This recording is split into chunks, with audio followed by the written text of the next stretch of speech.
बिहार में इस साल होने वाले विधानसभा चुनाव को लेकर जनता के बीच से ताज़ा एग्जिट पोल सर्वे सामने आ चुका है, जिसने सभी को चौंका कर रख दिया है। बिहार में इस बार किसकी बनेगी सरकार और बिहार में इस साल के अंत तक नवंबर में विधानसभा के चुनाव होने वाले हैं, किस पार्टी को कितनी सीटें मिलेगी और कौन इस बार बिहार का अगला मुख्यमंत्री बन सकता है, इस बारे में इस वीडियो में ताज़ा अपडेट आपको देंगे।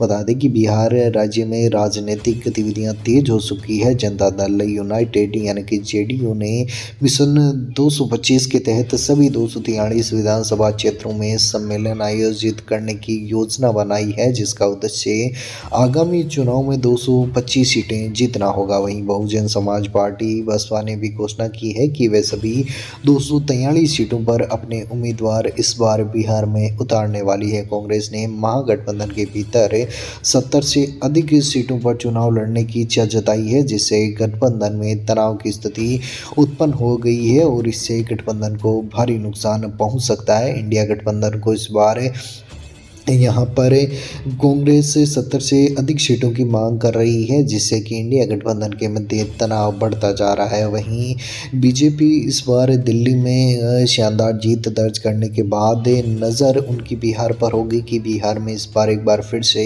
जीत यहाँ पर दर्ज करे। तो चलिए एक एक करके बिहार की सभी सीटों के ताज़ा सर्वे देख लेते हैं। सबसे पहले बात कर लेते हैं अगर आपके बिहार के प्रमुख जिले औरंगाबाद की 6 सीटों के बारे में। तो यहाँ पर बता दें कि औरंगाबाद में बीजेपी 1 सीट हासिल करने वाली है, जबकि आरजेडी यहाँ पर 5 सीटें इस बार हासिल करने वाली है, जबकि अन्य पार्टियों के खाते में कोई सीट यहाँ से नहीं जाएगी। और अगले ज़िले की बात करें तो बिहार का अगला ज़िला बक्सर है, जहाँ पर बीजेपी को 2 सीटें मिलने वाली है, जबकि आरजेडी पार्टी यहाँ से 2 सीटें इस बार बटोरती हुई नजर आ रही है। बात कैमूर जिले की करें तो यहाँ पर विधानसभा की कुल 5 सीटें हैं, जहाँ पर बीजेपी को 2 सीटें मिलने वाली है, आरजेडी भी यहाँ पर 2 सीटें हासिल करने वाली है, जबकि अन्य के खाते में भी 1 सीट यहाँ से जाती हुई नजर आ रही है। इन 24 सीटों में एनडीए गठबंधन को 10 और इंडिया गठबंधन को 14 सीटें अभी तक के समीकरण के मुताबिक मिलती हुई दिख रही है।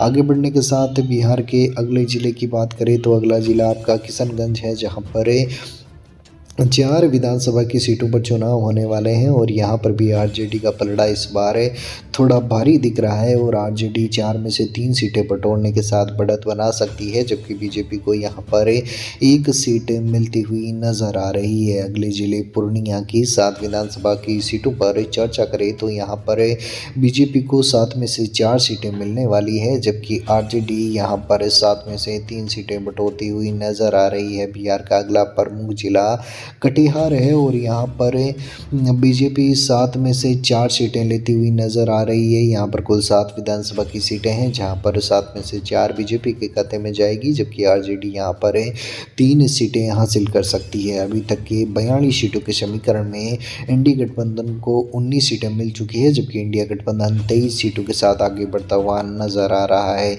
अगले प्रमुख जिले की बात करें तो बिहार का अगला प्रमुख जिला भोजपुर है, जहाँ पर 7 विधानसभा की सीटों पर चुनाव होने वाले हैं और बीजेपी 7 में से यहां पर 4 सीटें लेती हुई दिख रही है। जबकि बात आरजेडी की करें तो आरजेडी को भोजपुर में 7 में से 3 सीटें मिलने वाली हैं। मधेपुरा जिले की बात करें तो मधेपुरा में 4 सीटें हैं और यहां पर बात करें तो आरजेडी यहां पर 4 सीटें बटोर सकती है, जबकि अन्य पार्टियों का खाता यहां पर खाली दिखने वाला है। और बिहार का अगला जिला सहरसा है, जहां पर सिरसा की 4 विधानसभा की सीटों में बीजेपी को 3 सीटें मिलने वाली है, जबकि यहाँ पर 1 सीट आरजेडी के खाते में जाने वाली है। अभी तक के 57 सीटों के समीकरण में एनडीए को 28 सीटें और इंडिया महागठबंधन को 29 सीटें मिलती हुई दिख रही है। चलिए आगे बढ़ते हैं साथियों और बात कर लेते हैं बिहार के एक और प्रमुख जिले आपके मुजफ्फरपुर की 11 विधानसभा की सीटों के बारे में, जहाँ पर 11 सीटों में से 7 सीटों पर इस बार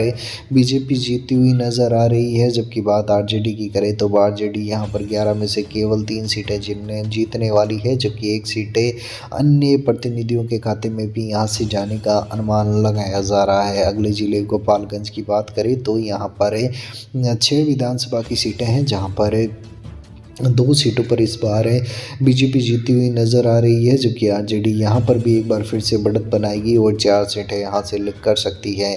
अगले प्रमुख जिले सिवान की 8 विधानसभा की सीटों के बारे में चर्चा करें तो यहाँ पर बीजेपी को 8 में से 2 सीटें मिलने वाली है, जबकि आरजेडी के खाते में यहाँ पर से 6 सीटें जाने का अनुमान है। 82 सीटों के इस समीकरण के मुताबिक एनडीए को 41 और इंडिया गठबंधन को 40 सीटें अभी तक मिल चुकी है। समीकरण को आगे बढ़ाते हैं और बात कर लेते हैं बिहार की राजधानी पटना की प्रमुख 14 सीटों के बारे में, जहां पर कड़ा मुकाबला इस बार देखने को मिलेगा और यहां पर बीजेपी इस बार बाजी मारती हुई नजर आएगी और 14 में से 10 सीटें बटोर सकती है, जबकि आरजेडी के खाते में यहां पर 4 सीटें जाने का अनुमान है। वैशाली की 8 विधानसभा की सीटों के बारे में बात करें तो यहाँ पर कड़ा कांटे का मुकाबला बीजेपी और आरजेडी के बीच देखने को मिलेगा, जहां पर बीजेपी को 4 सीटें जबकि आरजेडी के खाते में भी 4 सीटें जाने का अनुमान है।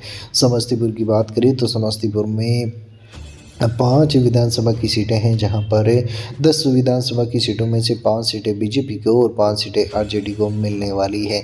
अभी तक के समीकरण के मुताबिक एनडीए एक बार फिर से आगे निकलता हुआ नज़र आ रहा है। अगले जिले बेगूसराय की बात करें तो यहाँ पर 7 विधानसभा की सीटें हैं, जहाँ पर 7 सीटों में से 3 सीटों पर बीजेपी जीतती हुई नज़र आ रही है, जबकि आरजेडी भी यहाँ पर 3 सीटों पर कब्जा करेगी। कांटे का मुकाबला दोनों पार्टियों के बीच होने वाला है, जबकि एक सीट अन्य के खाते में यहां से जाने का अनुमान है। लखीसराय की बात करें तो लखीसराय में बीजेपी को 1 सीट मिलने का अनुमान है, जबकि आरजेडी को भी 1 सीट मिलेगी। यहां पर केवल 2 ही विधानसभा की सीटें लखीसराय में हैं। अगले जिले खगड़िया की बात करें तो खगड़िया में 4 विधानसभा की सीटें हैं और यहां पर कड़ा कांटे का मुकाबला दोनों ही पार्टियों के बीच इस बार देखने को मिलेगा, जिसमें बीजेपी को 2 सीटें और आरजेडी को 2 सीटें मिलने का अनुमान लगाया जा रहा है। और अभी तक के समीकरण के मुताबिक 66 सीटें एनडीए और 59 सीटें इंडिया गठबंधन को मिल चुकी है। भागलपुर जिले की अगली 7 विधानसभा की सीटों पर चर्चा करें तो यहाँ पर भागलपुर में 7 में से 5 सीटों पर बीजेपी गठबंधन बाजी मारता हुआ नजर आ रहा है, जबकि बची हुई 2 सीटें आरजेडी के खाते में जाने का अनुमान है। मुंगेर की बात करें तो मुंगेर में 3 विधानसभा की सीटें हैं, जहां पर 3 में से 2 सीटों पर इस बार बीजेपी जीतती हुई नज़र आ रही है और अपना दमखम दिखाएगी, जबकि 1 सीट पर इस बार यहां पर आरजेडी जीतने वाला है। शेखपुरा की बात करें तो 2 विधानसभा की सीटें यहां पर भी रखी गई है और दोनों ही पार्टियों बीजेपी और आरजेडी को यहां पर एक सीट मिलने वाली है। अभी तक के इस समीकरण के मुताबिक 139 सीटों के ताज़ा समीकरण पर चर्चा कर चुके हैं, जिनमें एनडीए गठबंधन 74 सीटों के साथ बढ़त बनाए हुए नजर आ रहा है, जबकि इंडिया गठबंधन के खाते में अभी तक के 63 सीटें आ चुकी हैं। चलिए साथियों आगे बढ़ लेते हैं और बात कर लेते हैं बिहार के एक और ज़िले नवादा की 5 विधानसभा की सीटों के बारे में, जहां पर 5 में से 2 सीटों पर बीजेपी जीती हुई नज़र आ रही है, जबकि 5 में से 3 सीटें यहां पर आरजेडी के खाते में जाने का अनुमान है। जहानाबाद की बात करें तो जहानाबाद में 3 विधानसभा की सीटें हैं, जहां पर बीजेपी तीनों सीटों पर कब्जा कर सकती है और यहां पर आरजेडी का शुभड़ा छाप होता हुआ इस बार नज़र आ रहा है। बीजेपी जहानाबाद की तीनों सीटों पर कब्जा इस बार कर सकती है। बात बांका की करें तो बांका में 5 विधानसभा की सीटों में से ज़्यादा मजबूत यहां पर एक बार फिर से बीजेपी नज़र आ रही है। 5 में से 4 सीटें बीजेपी यहां पर जीतने वाली है, जबकि आरजेडी के खाते में यहां पर 1 सीट जाने वाली है। अभी तक के समीकरण में 152 सीटों के ताज़ा सर्वे के बारे में बात कर सके हैं। 243 में से 152 सीटों के ताज़ा समीकरण के मुताबिक एनडीए गठबंधन 83 सीटों के साथ बढ़त बनाता हुआ नजर आ रहा है, जबकि इंडिया गठबंधन यहां पर पिछड़ता हुआ नजर आ रहा है और केवल 67 सीटें इंडिया गठबंधन को मिली हैं। आगे के समीकरण में कुछ बड़े बदलाव भी आपको देखने को मिलेंगे और 2 सीटें अन्य पार्टियों को खाते में जाने वाली है। अगले जिले की बात करें उससे पहले साथियों आप इस वीडियो को एक लाइक ज़रूर कर दें और ताज़ा सर्वे के लिए इस चैनल को सब्सक्राइब ज़रूर से कर दें ताकि ताज़ा अपडेट आपको मिलती रहे।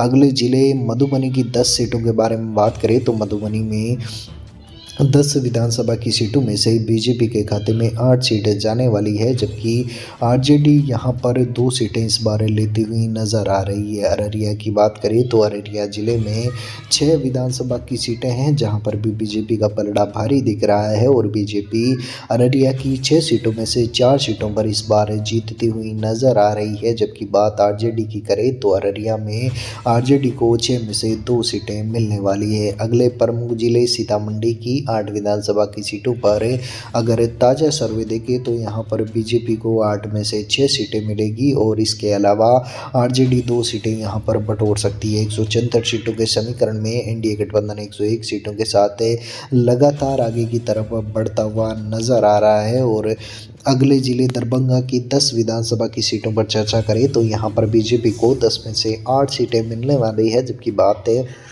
आरजेडी की करें तो आरजेडी को यहाँ पर केवल 2 सीटें मिलने वाली है। सुपौल जिले की 5 विधानसभा की सीटों पर चर्चा करें तो 5 सीटों पर यहाँ पर पूरी तरह से बीजेपी का प्रभाव दिखेगा और पांचों की पांचों सीटें यहाँ से सुपौल में बीजेपी जीत सकती है। आरजेडी और कांग्रेस का सुपड़ा यहाँ पर साफ होता हुआ इस बार नजर आने वाला है। नालंदा की बात करें तो कुछ ऐसा ही हाल है यहाँ पर भी है और सातों की सातों सीटें यहाँ पर बीजेपी गठबंधन और एनडीए के खाते में जाने का अनुमान लगाया जा रहा है। अगले जिले चंपारण की 9 विधानसभा की सीटों पर चर्चा करें तो यहाँ पर 9 सीटों में से 7 सीटों पर बीजेपी बढ़त बनाती हुई नजर आ रही है, जबकि यहाँ पर केवल और केवल 2 सीटें आरजेडी के खाते में इस बार जाने वाली है। पश्चिमी चंपारण की 12 विधानसभा की सीटों पर चर्चा करें तो यहाँ पर 12 में से 10 सीटों पर बीजेपी जीतती हुई नजर आ रही है, जबकि आरजेडी को यहाँ पर केवल 2 सीटें मिलेगी। सरन की 10 सीटों में से भी 4 बीजेपी को और आरजेडी के खाते में 6 सीटें जाने वाली है। अगले प्रमुख जिले की बात करें तो बिहार में गया की 10 विधानसभा की सीटों में कड़ा कांटे का मुकाबला बीजेपी आरजेडी के बीच देखने को मिलेगा, जहाँ पर बीजेपी को 5 और आरजेडी को 5 सीटें मिलने वाली है। जबकि जमुई की 4 विधानसभा की सीटों पर चर्चा करें तो जमुई की 4 विधानसभा की सीटों में से 3 सीटों पर बीजेपी जीतने वाली है, जबकि आरजेडी को 1 सीट यहां से मिलने वाली है। कुल मिलाकर हम बिहार की 243 सीटों के ताज़ा समीकरण के ऊपर चर्चा कर चुके हैं और इस समीकरण के ताज़ा एग्जिट पोल सर्वे के मुताबिक इस बार बिहार में एनडीए को 150 सीटें मिलने वाली है, जबकि महागठबंधन इंडिया को केवल और केवल 91 सीटों के साथ संतोष करना पड़ सकता है और एक बार फिर से एनडीए गठबंधन ने बिहार में अपनी सरकार बनाता हुआ नजर आ रहा है, जबकि 2 सीटें अन्य प्रतिनिधियों के खाते में भी जाने का अनुमान है। आपकी इसके बारे में क्या राय है कमेंट बॉक्स में ज़रूर लिखे। साथ ही में ही बता दें कि यहाँ पर बिहार में 243 सीटों में से जो भी पार्टी 122 सीटें हासिल करेगी वो पूर्ण बहुमत की सरकार बना सकती है। ऐसे में बीजेपी का एनडीए गठबंधन इस बार 150 सीटों के साथ यहाँ पर भारी बहुमत से जीता हुआ नजर आ रहा है।